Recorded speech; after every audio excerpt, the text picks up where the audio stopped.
ladies and gentlemen, will you please welcome to the stage, Benny Boo!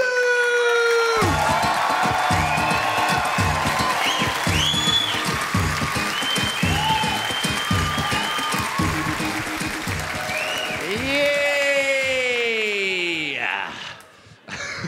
All right, let's kick this puppy in the guts. I'm going to do a bit of interaction first with you, because that's how I loosen you folks up. Does anyone here know anything about ninjas?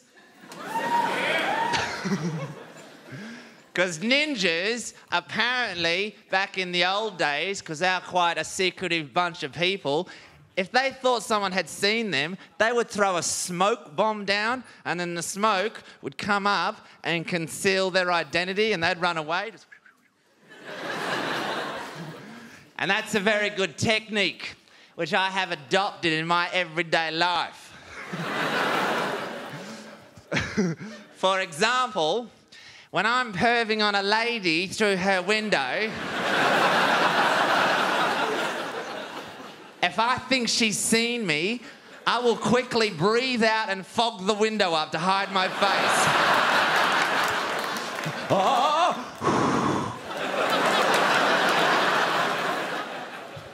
And that is less creepy. If there was ever a more inappropriate time to draw a cock in a misty window,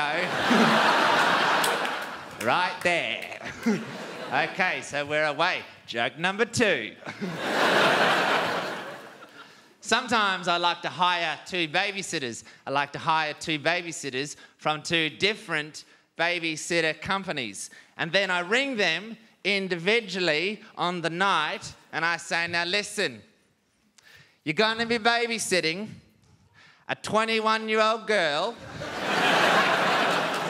who's retarded and thinks that she is a babysitter.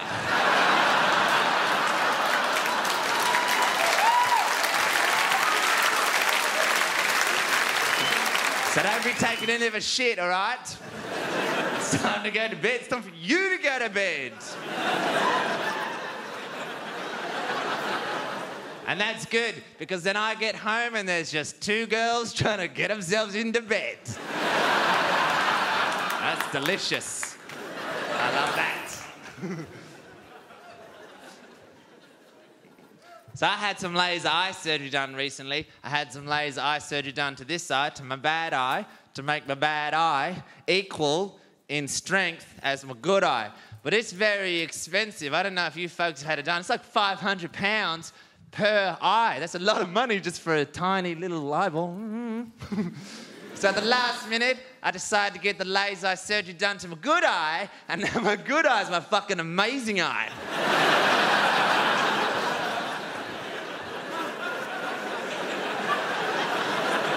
It sees so good.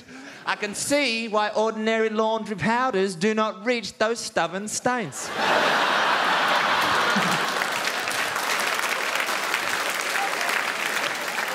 I was walking down this dark alleyway late at night, and this guy, he jumped out of nowhere and he confronted me from behind the bin, and he was scared and he was like, "Hey man,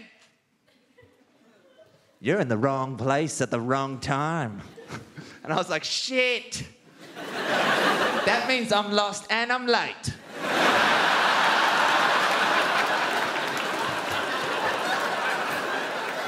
I'm trying to get to my orienteering club to see if I pass my orienteering exam.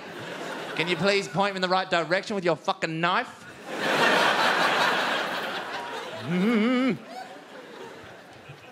I hate knives. I hate them. They're scary and they're dangerous. But you know what, ladies and gentlemen? I think the word knife is scary in itself, because the K is silent and it's concealing a knife.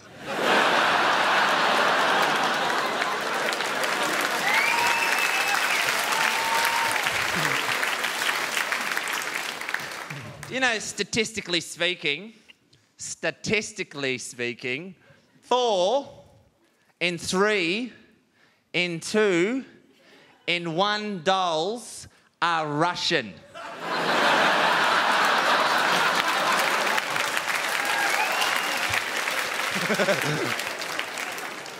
Oh, good. I'm glad that one worked. I thought it wasn't.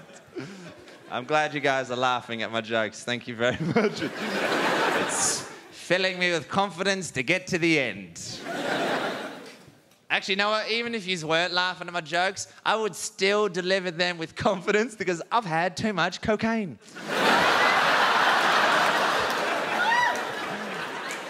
But it's not my fault. I had cocaine on Wednesday, but I snorted with a check and it takes 3 days to clear.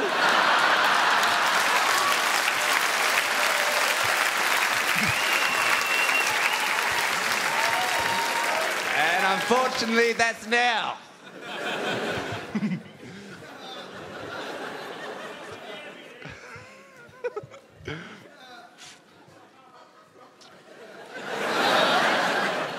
I don't know what you guys are laughing at.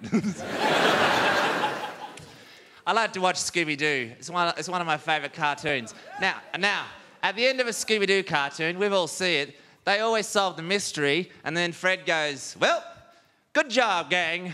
Mystery solved. And then he looks over to Scooby and goes, right, Scoob? And then it cuts to Scoob, and he goes, Scooby-Dooby-Dooby-Doo! And that's the end.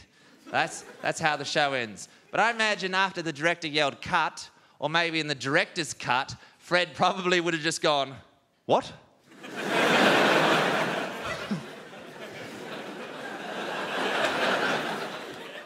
That doesn't make sense. My question was rhetorical, and even if it wasn't, I don't understand your answer. It's very strange.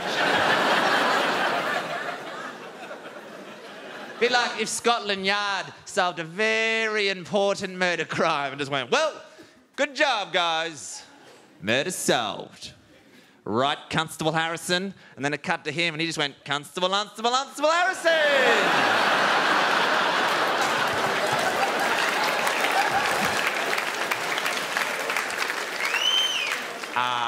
Say again?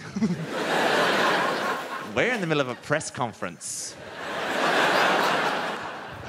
You know, I like to do this after a joke that it goes very, very funny. I like to go, yeah, man, that joke was dynamite.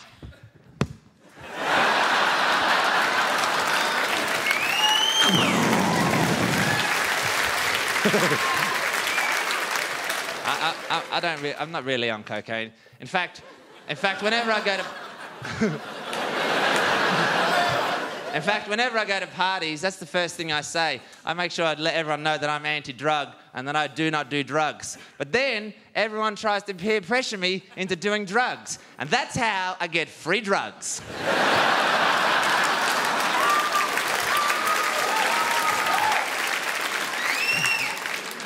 I get to fly in this job. It's very enjoyable when I get to fly, because whenever I fly on the aeroplanes, I like to collect the aeroplane-sized bottles of alcohol that they serve.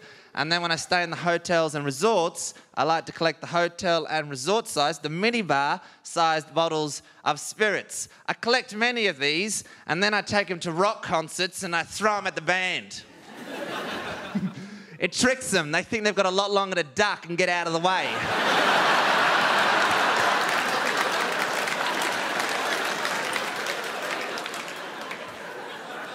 Holy shit, who threw that bottle of vodka, man? It's coming from way... What the shit?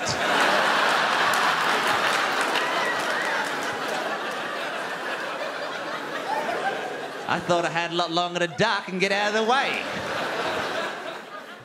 I am only doing a little spot. My name is Benny Boot. Thank you for laughing. Bye-bye.